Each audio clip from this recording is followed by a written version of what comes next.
And good morning, everyone. Welcome back to NeelyFX. My name is Michael Neely, and this is the channel where I talk about foreign exchange trading, prop firm trading, building expert advisors for the MetaTrader 4 and MetaTrader 5 platforms, and just in general, becoming a better trader and sharing what I've learned with you so you can become a better trader too. So it is Sunday, June the 21st, 2026. It is the summer solstice for the entire planet. That means that that it's going to be the day of the longest sunlight before we start going back towards winter. And winter where I live is harsh, so it's kind of a peak. So we'll see what happens with that. It's also Father's Day in the United States, so happy Father's Day to all the fathers out there and all the dads that are doing stuff, probably doing stuff with their kids today. But with that, let's go ahead and get into what we're going to be talking about today. It's time for the weekly Forex look ahead, where we look at take a look at events that possibly could be coming up this week that could affect our Forex trading. So with that, since we're going to be talking about putting money at risk, let's talk about those risks today, because you need to know about them. They go like this. This channel is for educational and entertainment purposes only and does not constitute trading or financial advice. I'm a professional trader, not a broker, trading my own capital. I do not solicit funds, manage client accounts, nor do I hold CFTC or NFA registration at this time. I have held NFA registration in the United States in the past because I don't know where else you'd hold NFA registration. Oh well. Forex trading is highly speculative with a high risk of losing some or all of your investment capital. Only trade with funds you can comfortably afford to lose. And here's the CFTC risk disclosure. Forex trading carries a high degree of risk and may not be suitable for all investors. The high degree of leverage can work against you as well as for you. Before trading Forex, consider your investment objectives, experience, and risk appetite. You could sustain a loss of some or all of your investment capital. And these are requirements for the United States. I live in the United States, and so those are the requirements that I need to talk about since we're putting money at risk. We're talking about putting money at risk. Let's talk about some other things. Let's talk about me some more. It's my favorite topic. So here is the two expert advisors I have available at MetaTrader at MQL5, which is the market for expert advisors for the MetaTrader 4, MetaTrader 5 platforms. I've got about 6 of them that I'm still working on, as well as I need to revise these too. They're not trading as near as much as I would like for them to. They are great. They do work fantastically, but they don't trade as much as I would like them to. At least where I've tested them on the euro versus the dollar. On other currencies, have not gotten great results with them, but these work best with the euro versus the dollar. And I have that listed in there, listed in the descriptions too for both of these. So download them. You can do a free download on them right here. You can buy it for $97 if you want to buy the whole thing and give it a shot. Or you can download the free demo and give it a shot first and see if that works. See if it works for you. Here, some others. We're not going to talk about those. They're not mine. After that, let's go to tradingforexforprofit.com. This is the my website for Forex traders. This is I'm kind of building it to help me become a better trader, and then it also has some tools to help you become a better trader too. But you can. I'm already logged in, so we can go straight to the dashboard. You can see where you can add your accounts here. One account for free accounts and unlimited accounts for pro. You can log into your account activity here so you can see where you're losing money or making money. See, I lost money on that one. That's the Made Traders Cup, and that's over. That's been done. I've got a risk calculator right here. You can decide how much risk you're going to add per trade. And then we'll also have some high impact advisory activations for news events, for economic calendar and news and other news events.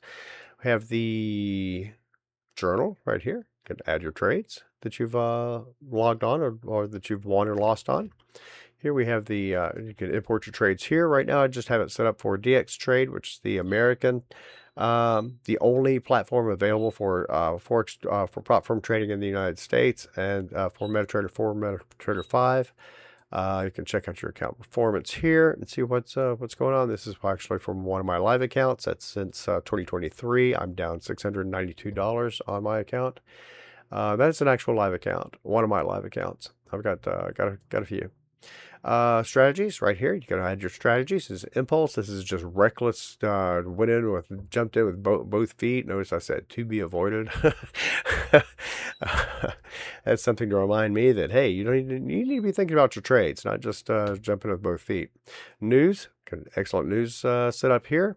Economic calendar, still working on that. Don't have a good source yet. Good source of economic calendars that is I can afford. We've got some great ones out there. However, the ones that are out there are very expensive. We've got all the pairs, and then you've got quotes right here. I don't know what the quotes page is for yet. We'll get to that one next, I guess. Settings. Got some things going on here. You can set your profile up here. Make that you can add your profile, look at your profile, and where would I look at my profile? I wonder. I should probably work on that. And then billing right here.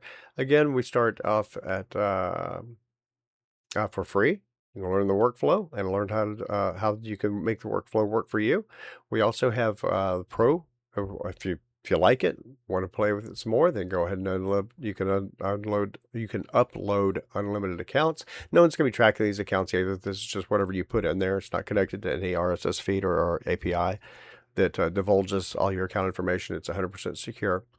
Full analytics and advisory system, and then I also need to get that updated too for the premium. So with that, they've got some great things to look forward to. I'm still building out the site, so please be patient with me. So with that, let's go ahead and get into the what we have for news today, which is right here. News for the rest of the week. We have a whole bunch of stuff going on here. Let's go ahead and get into this week's news. And as you can see, they posted an angry photo of Donald Trump right there. Iran must immediately stop their highly paid proxies in Lebanon. I agree with that. And that's how we can get peace in the United States. In there, I'm glad to see that that Iran is being called out for linking to Hezbollah, funding Hezbollah and Hamas, who are attacking Israel, and then blaming Israel for defending themselves. I don't think that's a very nice thing for them to do. But Donald Trump is right. They've never won a war, but they've never lost a negotiation. So that's the thing about Iran that I do agree with going on. And then he's calling for Keir Starmer to resign. So that could greatly affect the pound versus the dollar, pound versus everything. We'll see how that works out.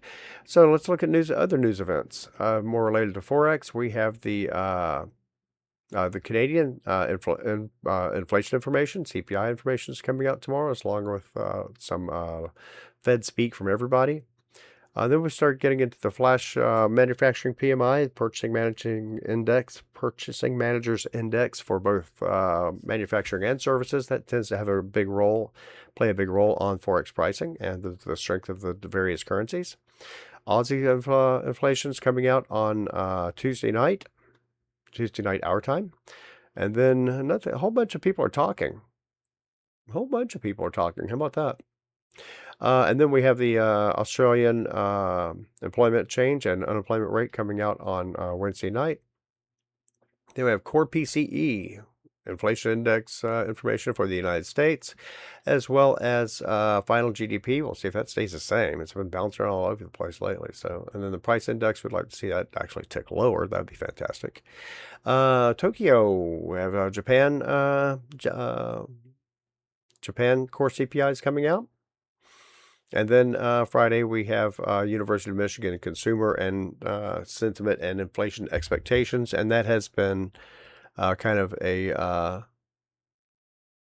mover of the dollar lately. And then a whole bunch of Fed speak. They talk themselves to circles or talk themselves in blue in the face if they could.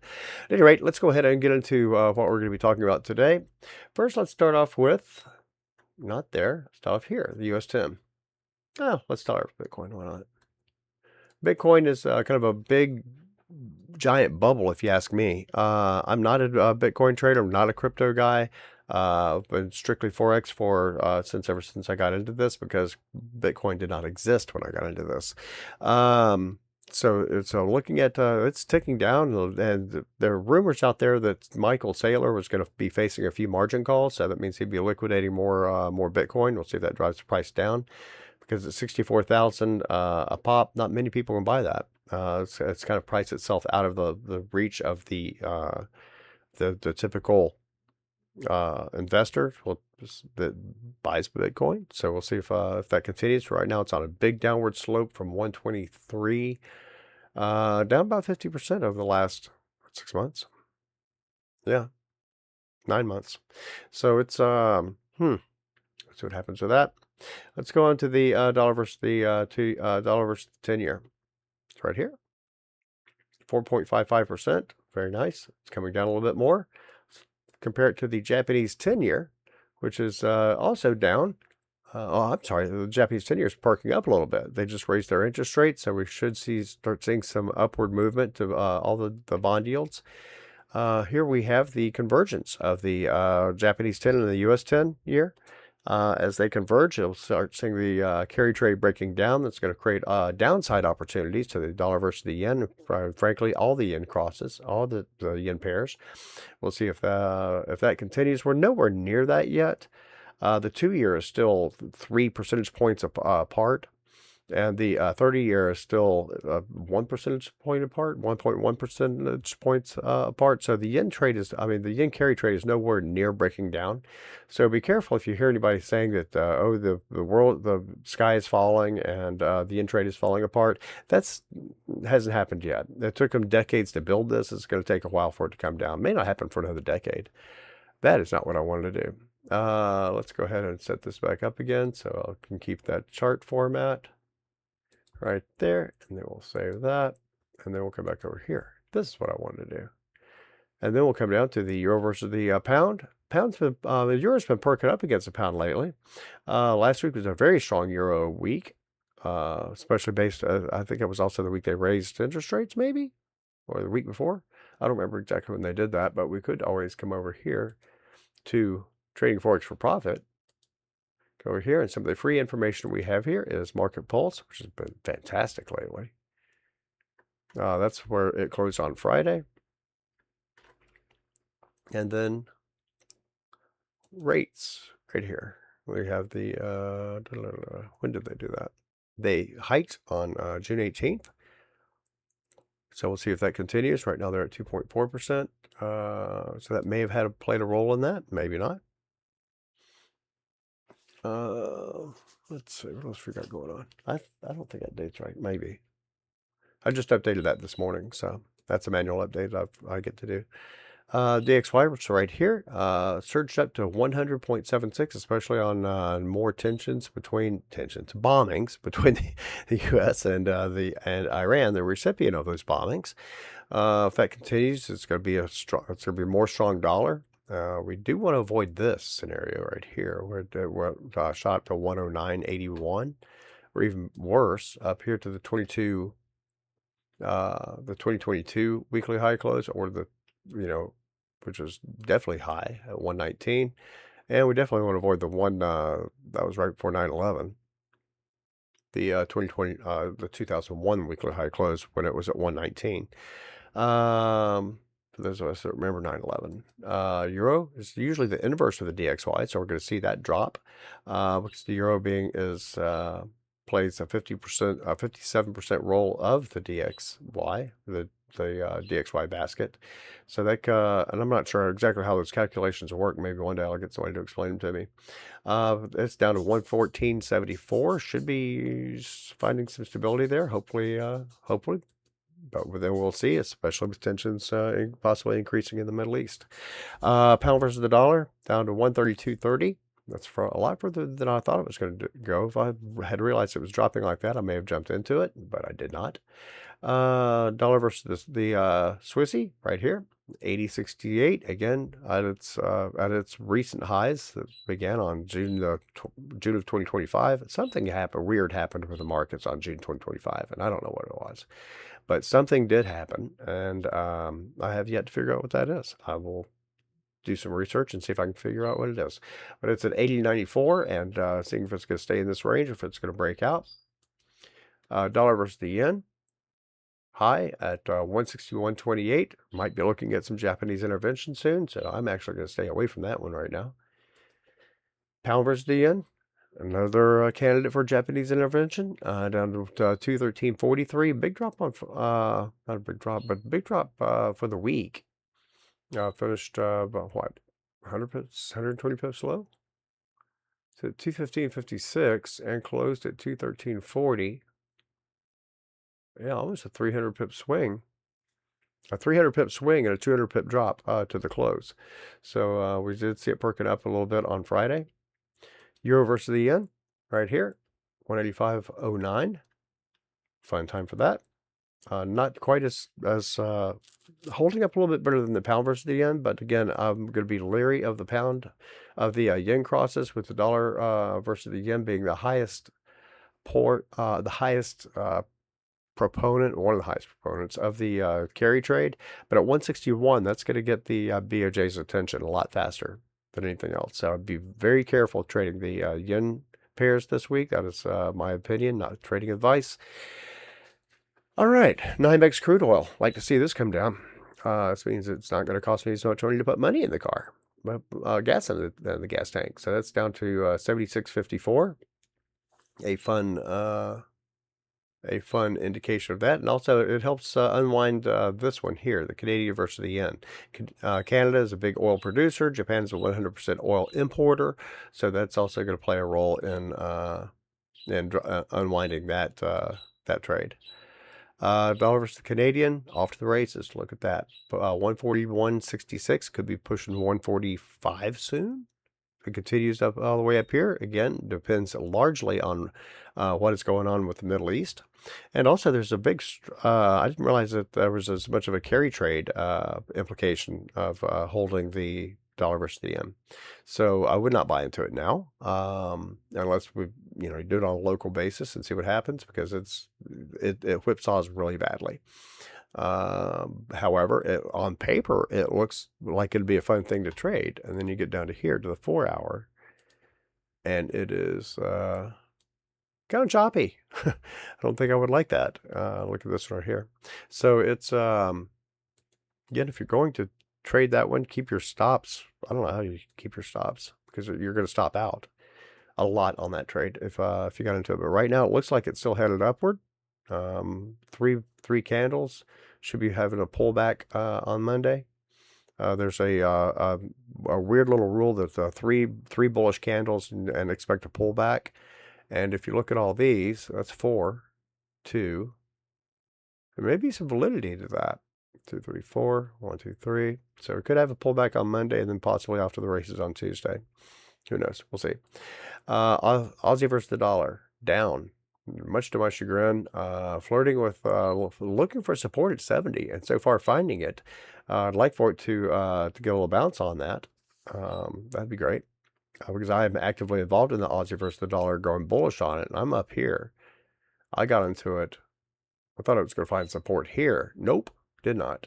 Kept going further south, possibly due to what's going on in China. I think China released some not so good economic information 2 weeks ago. So we'll see how that trade continues. Precious metals, gold down to 41.55, looking for support at 4,100. Well, 39.82. If it drops below 39.82, then it's got a long way to go before its next support level. Platinum, well under 2,000 at 1668. Let's see if that comes down a little bit more. Nice place, nice time to put some puts on that, maybe. Again, just a thought in the dark, just a random thought, not necessarily trading, definitely not trading advice. Not necessarily my opinion either. Palladium, just something that came out. 1264 on palladium. Again, not really going anywhere real fast.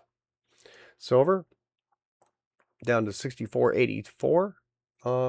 Down big chunk on the week, big losing week for silver. You're looking for it to find some support right there at 68. It did not, so it pushed down even further. That looks a lot like the this chart kind of resembles the Aussie versus the dollar chart right there. Huh? Didn't notice that before. Maybe Aussie, maybe silver. Australia's a big silver producer. I don't think they are, but they might be. Let's see. Let's take a brief look at all the software sector stocks, and the software sector, and then NVIDIA, which is not in the software sector, and Upwork is not in the software sector either. But it's, I think the rest of these are. HubSpot down 176, not finding a bottom anytime soon. Salesforce down 151 and not finding a bottom.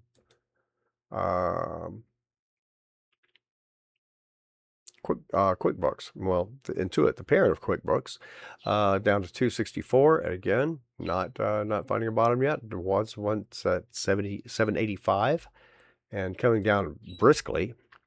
GoDaddy down not as briskly, but right where it was before the AI craze started in 2023. So it's not really not a whole lot going on with that. Adobe down to 195.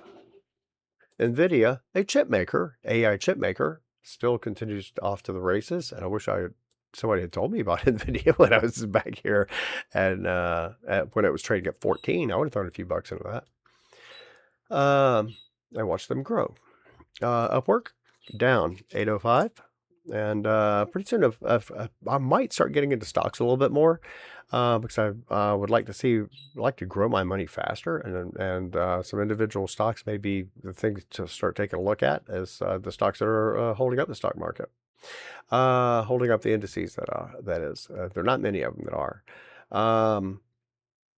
Here we have the electricity pricing. You can see electricity pricing continue to go up. I think we have the release for May's numbers this week, so we'll see how that works. That should be some kicks, especially if there's a data center opening near you. And the dollar versus the Chinese yuan. I do not actively trade this. I don't even know if it's available, but it's fun to look at to see about the Aussie trade. So we'll see if this perks up a little bit more. Probably not. Especially not if we're going to be resuming bombing in Iran anytime soon, according to the rhetoric this morning, as they think they're signing the memorandum of understanding. But I think Vice President Vance is in Switzerland to sign that thing. So we'll see if that gets done today. But at any rate, that's what we've got today for this weekly Forex look ahead. If you have any questions, by all means, hit me up in the comments section. If you want to see more of these videos, then subscribe to the channel. I'd love to have you. And lastly, if you, if you like this channel, give it a thumbs up. I'd love to see that. You guys have a great one, and I'll talk to you later. Bye.